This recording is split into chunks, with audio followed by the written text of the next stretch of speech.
here on New Earth International with your host, Jean Adrienne. We're live, Jean. Hello, and welcome to Power Talk.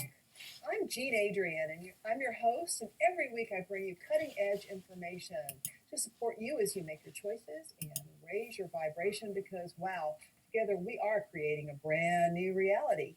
I invite you to visit my website, jeanadrienne.com, and while you're there, please remember to sign up for my newsletter so that I can send you the link for your online version of the Inner Speak cards that you can use to clear away the blocks that are holding you back in any or all areas of your life. I also have a new web-based class that you can take advantage of. It's my other passion, Reconnecting Soul, 142 DNA activations. And this is a recorded class, and you will get to go through all 142 of the DNA activation glyphs from my card deck with in-depth explanations about them and actually the activation of the latent strands with you. The cost of this class is $144. It's live streaming video, and you can listen to it over and over again as often as you want. It's on the classes page of my website. But let's get into, well, actually, before we get into today's guest, I want to thank everyone. 2 weeks ago, I was involved in a freak accident and ended up, I've at least temporarily lost sight in my left eye and had one surgery already and about to go into another one. So been a little bit under the weather. But I want to thank all of you for your thoughts, for your prayers, and, I feel all of it, and everybody's been so supportive. So y'all are wonderful, and I appreciate each and every one of you. And today I want to introduce you to someone else who's very special to me that I appreciate as well. Her name is Lisa Michaels. Lisa is a dancer. She is an author. She is a coach. She's a good friend of mine, and she has been my coach over the years as well, and helped me to grow my business exponentially. But Lisa is really in tune with the creative forces of nature, and she uses the forces of nature to create life and business success for herself and for everyone else. So welcome, Lisa. Thanks, Jean. And just know I'm sending you loads of healing, love, and support. I'm just really tickled to be here with you and just, hope that your healing goes beautifully and goes well. It is. Absolutely. It's happening along with the rhythms of nature. I can feel that, and there's no way to rush it. It's just got to be a part of that process. And so I'm respecting that and, working with the ebb and flow of the cycles. Yes. And it's all great. And listeners and viewers, Lisa's website is lisa-michaels.com. So you can find out tons about her there and, sign up for her newsletter and take advantage of some special offers that she has for you that are, pretty profound. She's been a huge help in me growing my business to where it is now. But Lisa, let's talk about nature. How does connecting with and learning from nature help people to be more creative and successful in their lives? Because that's not something most people think about. No, it's really not. And yet nature's really a profound teacher and really a guide when you learn how to tune into each of the elemental forces of creation, because they form the core forces that any creation is connected to, because they're the core forces of the natural world. Then when you learn to really align with them, you open up your creative possibility tremendously. So let's talk about what those core forces are. Spirit goes through those forces and goes through everything in our world. And spirit is the glue that holds creation together. But then you have the fundamental forces of earth, of water, of air, and of fire. Now, the thing that's interesting about those four elements is that they function in your consciousness in the same way they function in nature. And they're the core forces of creation outside of us and inside of us. So it's a really powerful thing when you learn to direct them, to use them consciously, to engage them. Earth represents the physical realm. So when you learn how to work with earth, you learn how to structure and form something. You learn how to put your cards together or a book together or anything that you're bringing into manifest form. When you work with water, you're learning to work with your emotional realm. Water flows in that same way. So you talked about ebb and flow. That's the natural course of life. Sometimes we're in a cycle where we may be dealing with difficult or challenging things. That's part of life. And sometimes we may be in just like an expansive, uplifted time. It doesn't mean that anything is bad or wrong with you if you end up in one of those less than up cycles. It just means that's the cycle that you're in. So that's good to know and to learn to keep your emotional equilibrium when things are happening that are challenging. And then there's air, and that's your mental realm. That's really learning to work with word, the power of intention, the ability to focus and direct the forces of creation based on what you're targeting, what you're focusing on, and how you're moving your mental energy. And then there's fire. Fire is, not only a small flame or a you know, a gas stove or a fire that you may build in your fireplace, but it's also the solar fire. And that solar fire springs any creation to life, and it works with the capacity to take action. That springs your creations to life, and to be rhythmic with those actions, really tuned in to the day cycle, the week cycle, the monthly cycle. So when we're aligned with the natural world and we know how to connect with each of those realms, we can bring much more consciousness to whatever we're wanting to manifest or create and really apply those forces. And this a lot of times tell people, helps people to know where they're off, like what element needs to come into alignment for you to get something into form or something healed or something expanded or to create more success. They're very powerful tools and guides when you learn how to tune into them and how to direct them effectively. Well, the ancients have always known this. I mean, in ancient art, we see these elemental forces of creation depicted. This is this is timeless stuff. Yeah. But a lot of people in the modern world have lost touch with that. How did that happen?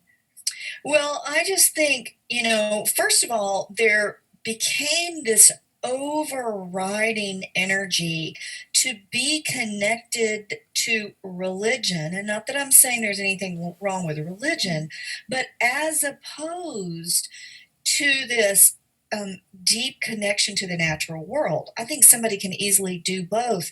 We just kind of got in an either or mentality.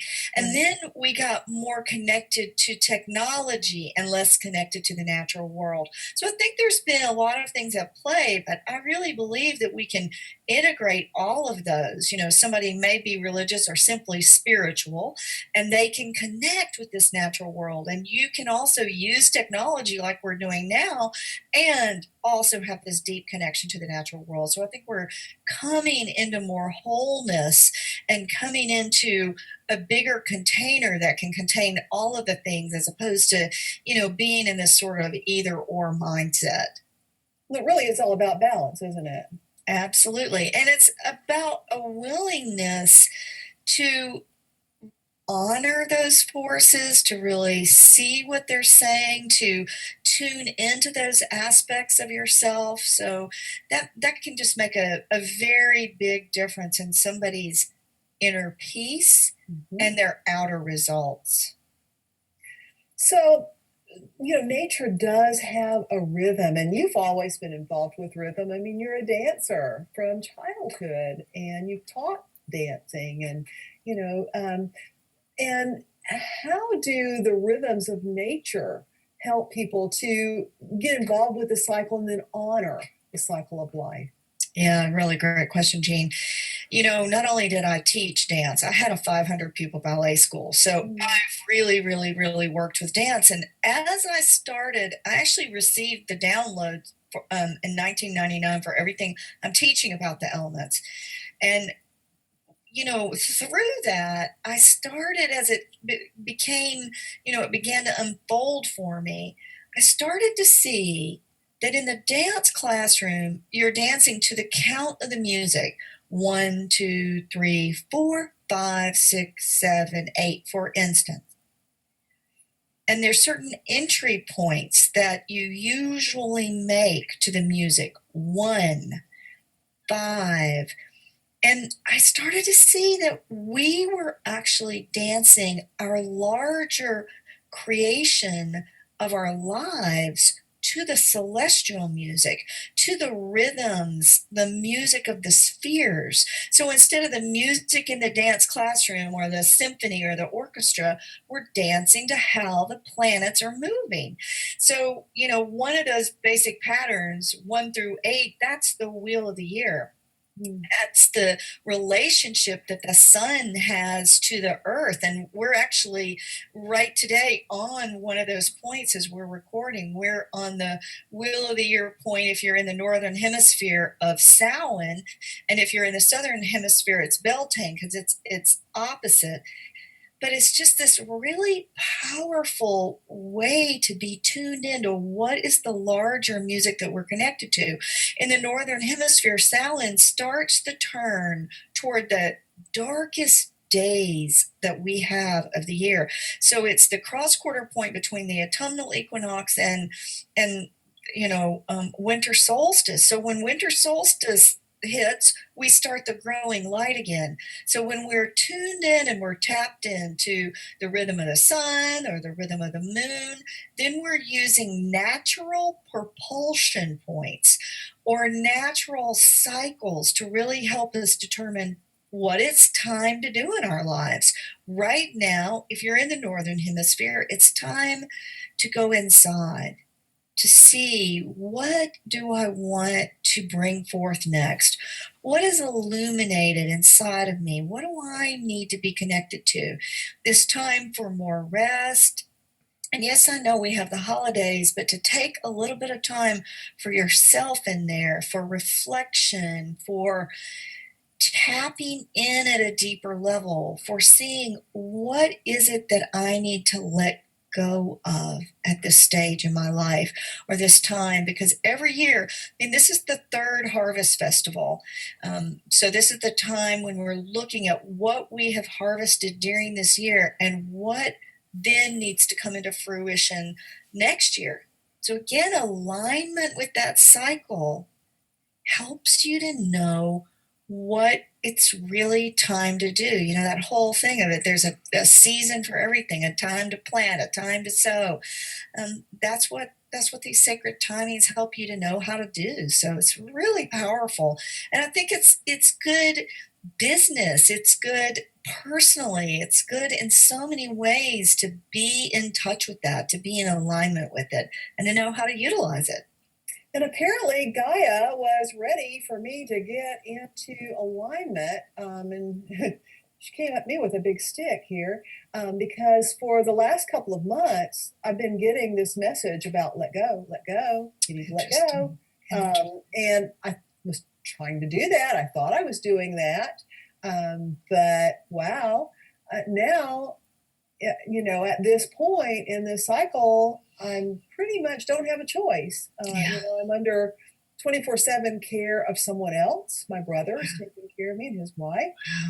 And I'm having to spend an inordinate amount of time in retreat, in rest, Yeah. in contemplation.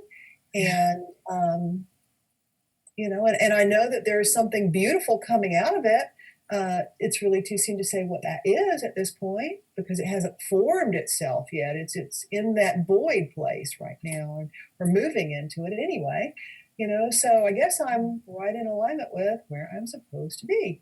Yeah, and people don't realize sometimes that, the natural world and our our souls, that they bring something called the dark night of the soul sometimes. And, it sounds really challenging and sometimes it really, really is. And sometimes it's like what you're talking about, this deep calling, this deep, sometimes it's brought on by physicality, sometimes it's brought on by other things, but this deep place of needing to go far into the soul. And when it's that time, at a certain point in my life, after I left the ballet school had fallen away. My marriage at the time had fallen away. I mean, it was like I went into my first, what I would say, really big, deep night of the soul. And I'm like, what was this all about? It's because it's like everything in my life fell away. And what I was really guided about was I needed that much compost for the new to grow out of it. So sometimes there's just a lot of things that need to fall away for the soul to get deeply in touch with what its truth is, or whatever is next, or how a new way of showing up and being. And I just don't think it's ever easy. And when people consciously call it forth, let's say they're consciously calling forth of an initiation of some kind, and they end up in there and they're like, what's going on? What they feel like What is, was I thinking when I asked for that? exactly, and I didn't expect it to show up like this. And sometimes it feels like literally, the caterpillar that attaches to a twig and the whole body melts down for the new formation of the butterfly. I mean, but that is a scary place. Everything is melting down. No, nothing that was before is. And I'm sure you're experiencing some of that. Exactly. And probably a lot of your listeners are too. I mean, it can come like you had as a physical thing. It can come when maybe there's a sudden divorce or a sudden death. Like I have a good friend whose husband died suddenly 2 years ago, or, another friend whose 4-year-old got cancer and died. I mean, there's so many things that can bring the dark night of the soul. And sometimes there might not even be anything in the outer world, and you just find yourself there. So I think there's a couple of important things about that. One is having compassion for yourself when you end up there. And number two, what a lot of times happens, and I know this happened to me in my really big dark night of the soul. I've had some smaller ones since then. But what happened to me was people kept trying to bring me out of it. You'll just feel better. And the truth of the matter is, the soul needs to take the time when it finds itself there to really go inside and see what the blessings are, what the gifts are, what needs to be seen. And that again is this natural timing right now of, go inside. It's a little different. And but I think it's important, because if we skip over those times, the richness that can be brought forth is not as much, because there's a lot of treasures found in those times, even though they're difficult for people to go through. So Exactly. yeah. So, how can people who are watching us today and listening begin this process of connecting to the elements to receive guidance? Well, there's a lot of different things that they can do. So I'll give you a couple of them. Okay. One of them is simply go out in nature and open to the living field of creation. Really just let yourself breathe it in. Really just consciously feel the ground underneath your feet, or the wind on your face, or connect to the sun, or tune into the water, and just open to receive whatever it is that they want to guide you with. On my website, lisa-michaels.com, there is a 3-day creation starter kit, and that creation starter kit has an elemental forces of creation journal in it. And there's a lot of good questions for you to go see sit with each element and really do some journaling, really do some connecting, learn how to tune in to both the outer world connection to that element and your own inner world. So let's say you're connecting with earth, you're going to go sit on the ground and put your consciousness in the earth itself. But when you're connecting on the personal realm, you're going to put your consciousness in your body. What does this physical body have to say to me? Like you've probably been really tuning into your eye. What does it want you to know? Sometimes when it's the physical body, like when I was having a stomach issue many years ago, I just tuned in, and I got just go get some aloe vera juice and to just drink as much aloe vera juice as I could. Totally helped the situation. But my mind wouldn't have thought of aloe vera juice. My body told me that. So tapping in at the level of the body can make a huge difference. And the same thing is true with each one of the elements. Some people have, their and you've probably a little bit experienced this during what you've been dealing with, tapping into water. What are the emotions that need to move around this? How do I need to acknowledge what I'm feeling? Do I need to make space for the emotions to move? The same is true with each one of the elements, that they'll call you forth to their realm. Water, I really say, oh my goodness, water was one of my most challenging teachers. I mean, it took me a while to really understand how the water realm worked and how many times the water realm had taken me out of doing whatever I was doing, because I started feeling like I wasn't, far enough along or whatever it was that I was feeling at the time, but allowing my emotions to take me out of the success that I was aiming for, or the soul development. It's not just all about outer world success. Sometimes it's about deeper inner soul development, but how water would do that. So I really have to honor water in the emotional realm.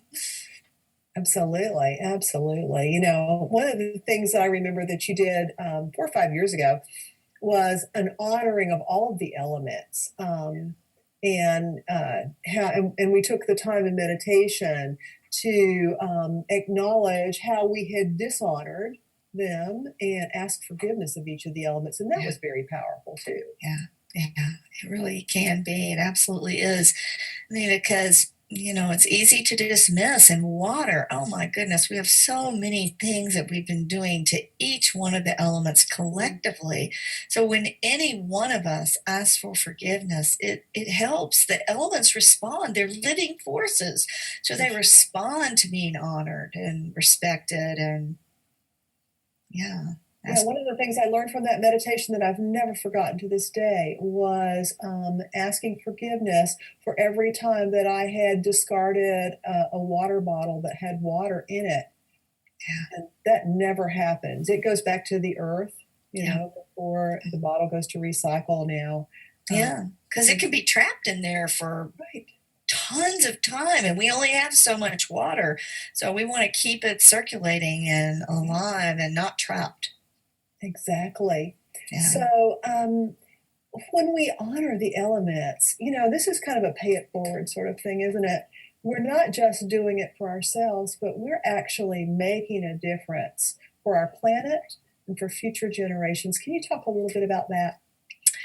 Oh, just feeling it. It makes me cry sometimes because it is so important for us to acknowledge that, for us to really be aware that what we're doing impacts forever. I mean, we're dealing with the Dakota pipeline, and the the decisions that we make now can really impact everything. When a gas company or a fossil fuel company decides to put something in the ocean that's dangerous to all of ocean life, when there's oil spills, this matters to everybody. So we have to be conscious personally.